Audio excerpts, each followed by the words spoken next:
കാസർഗോഡ് കാഞ്ഞങ്ങാട് പുലി കിണറ്റിൽ വീണ നിലയിൽ കൊടുവലത്തെ റബ്ബർ തോട്ടത്തിലെ കിണറ്റിലാണ് പുലിയെ കണ്ടെത്തിയത്. വനവകുപ്പ് പുലിയെ പുറത്തെടുക്കാനുള്ള ശ്രമം ആരംഭിച്ചു.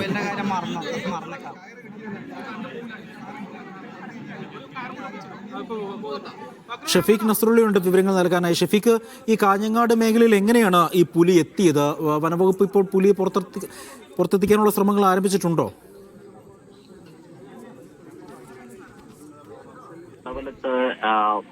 കവുങ്ങിൻ തോട്ടത്തിലുള്ള കുളത്തിൽ പുലി വീണ പരിസരത്ത് ധാരാളം ആളുകൾ തടിച്ചിരിക്കും. പുലിയെ മുകളിലെത്തിക്കാനുള്ള ശ്രമം ദുഷ്കരമായി തുടരുന്നുണ്ട്.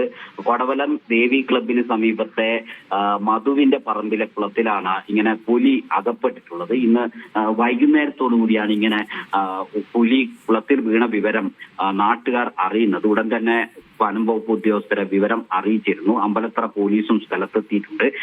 ഈ കുളത്തിൽ വീണ പുലിയെ കൂട്ടി പുറത്തെത്തിക്കാനുള്ള ശ്രമമാണ് അധികൃതർ ആലോചിക്കുന്നത്. പക്ഷെ കുളത്തിലുള്ള പുലിയെ എങ്ങനെ കൂട്ടാക്കും, വല ഇട്ട് പിടിക്കും എന്നത് സംബന്ധിച്ചുള്ള ആശങ്കയുണ്ട്. അപ്പോൾ ഒരുപക്ഷെ മയക്കുവെടി വെച്ചായിരിക്കണം പുലിയെ പിടികൂടുക എന്ന കാര്യവും അതിന്റെ ഒരു സാധ്യതയും വനം ഉദ്യോഗസ്ഥർ പറയുന്നു. അങ്ങനെയാണെങ്കിൽ ഡോക്ടർ ഉൾപ്പെടെയുള്ള സംഘം അവർ എത്തേണ്ടതുണ്ട്. അർദ്ധരാത്രിയോടുകൂടി മാത്രമേ പുലിയെ പുറത്തെത്തിക്കാനാവൂ എന്നാണ് വനം വകുപ്പിൽ നിന്ന് നമുക്ക് ലഭ്യമാവുന്ന വിവരം. വൈകുന്നേരത്തോടു കൂടിയാണ് ഈ പുലി ഈ കുളത്തിൽ വീണത്. പൂർണ്ണ ആരോഗ്യവാനായ പുലിയാണ് എന്നാണ് മനസ്സിലാവുന്നത്. മറ്റു പരിക്കുകളൊന്നും തന്നെ മുകളിൽ നിന്ന് കാണുമ്പോൾ പുലിക്കില്ല.